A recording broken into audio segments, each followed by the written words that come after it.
Today, I will be constructing my version of the Arapuca bird trap. Begin by lashing 2 sticks together, then attach the end of the string to the other end of the stick.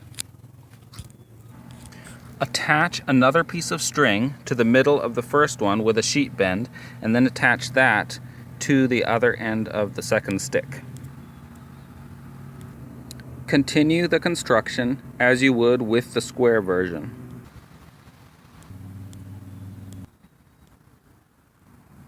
Continue until you have reached the top.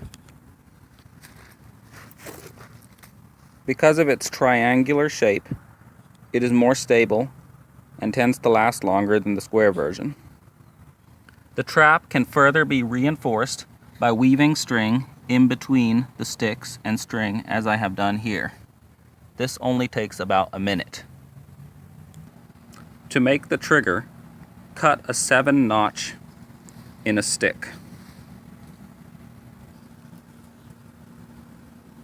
Then split it off like this.